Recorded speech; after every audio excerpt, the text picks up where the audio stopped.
A'udhu billahi minash shaitanir rajim. Bismillahir rahmanir rahim. Yan uwa barkanku da yamma. Alhamdulillahi, duba da yanayin yadda aka tsinci kai, mutane gaba daya hankalinsu suna arbitrage trading na kati. Abubuwa yadda ya zo ya kasance shine muka duba muka ce za a yi sharan fage a shigo harkan dindindin kamar yau ne ma aka fara abin. Insha Allahu mun shiga da niyya, kuma insha Allahu mutane su kwantar da hankalinsu. Za mu zo mu yi bayani akan Cardless arbitrage daga zero stage zuwa duk wajen da yake. Jama'a, ina so ku sani wannan abin da za mu yi abu ne muka yi, ba abin da muke bukata a wajen jama'a illa dai addu'anku da za ku samu cikin addu'o'inku kawai, shine abin da muke bukata. Abin da yake faruwa shine da farko sharan fage ne kawai za a yi yau a bidiyo na farko. Insha Allah bidiyo ta biyu da saura duka za a yi bayanai da ya dace insha Allah. Da farko bari mu ɗauki shi arbitrage ɗin da kanshi me ma'anarta. Arbitrage kalma ce ta ainihin turanci wadda ma'ananta kawai a siya abu da sauki a je a siyar shi da tsada kamar yadda muke a normal kasuwancinmu da kuka sani. Misali, ka siya biro akan naira 20 a nan, ka je ka siyar da shi akan naira 30 a can. Price difference ɗin da yake tsakanin shine sunan shi arbitrage. To shine magana ta farko, an gane arbitrage. Abu na biyu shine shi arbitrage da muka sani ta kakkaso gida daban-daban. Da farko normally ma ba cat arbitrage bane mutane suka sani. Akwai asali abubuwa da aka sani a ilmance, akwai wadda an san su shine akwai cross exchanger arbitrage. Cross exchanger arbitrage na farko. Cross exchanger arbitrage shine arbitrage da ake yi daga exchanger daya zuwa exchanger daya.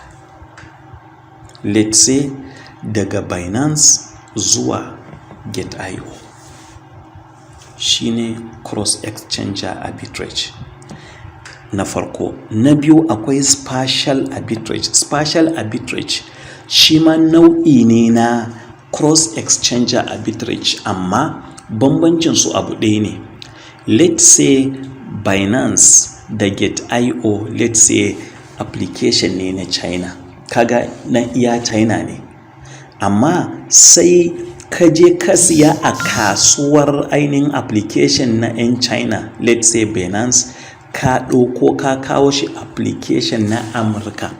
Wannan sunan shi yana kiran shi partial arbitrage. Na uku akwai triangular arbitrage.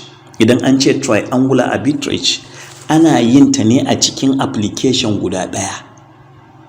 Let's say a cikin Binance ka siya wani coin, ka je ka juya wannan coin ɗin zuwa wani coin daban, ka ci riba, ko ka siya wani token ka juya shi zuwa wani token, ka samu riba.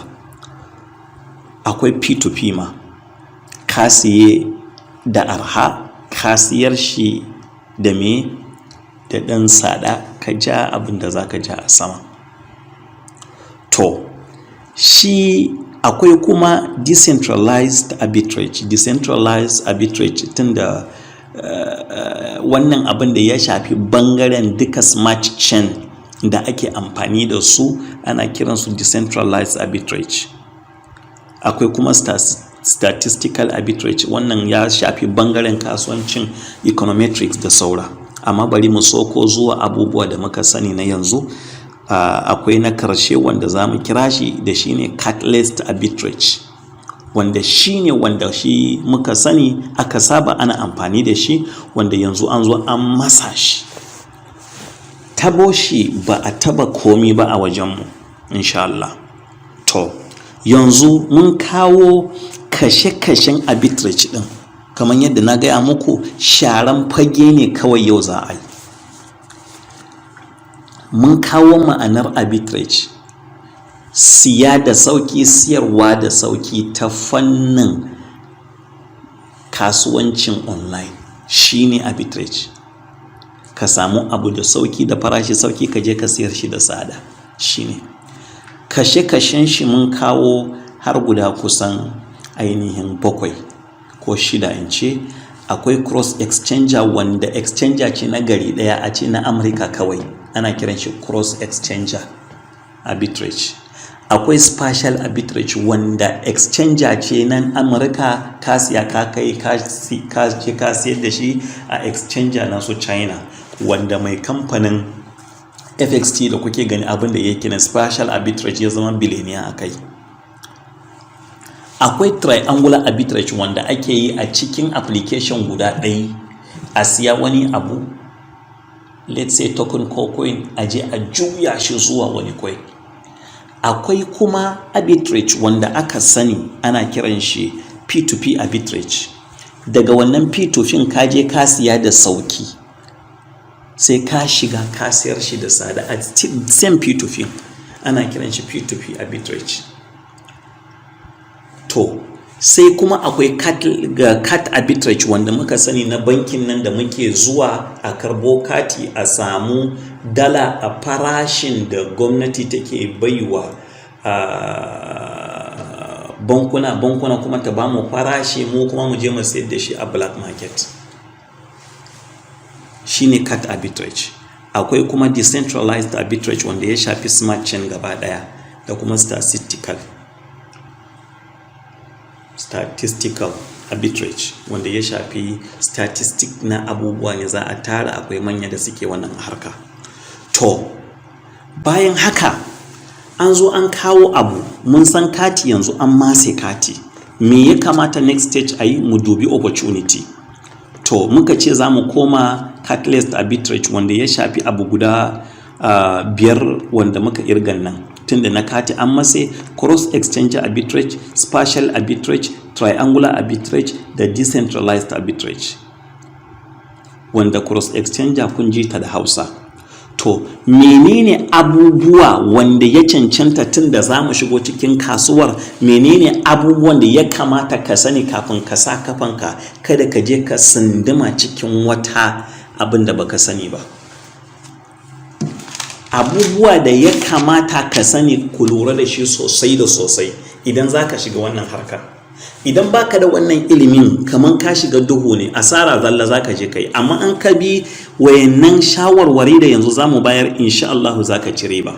‘Yan uwa, in dai ka shiga cikin Cardless arbitrage ga abin da za ka duba, wayannan abubuwan in ka kama da hannu guda 2 wannan za ka ji daɗin abin sosai da sosai. Menene? Abu na farko, ka lura da ka san da cewa abin da za ka lura idan ka kalli opportunity, ka san da cewa akwai withdrawal deposit da trading fee a kowane abin da za ka yi. Misali, siya za ka shiga kai, a siyan akwai fee da suke ɗaukowa. Let's say ka siya, za a yi maka za ka yi withdrawing, za ka yi depositing, bayan ka siya ka cire, za ka yi withdrawing akwai fee.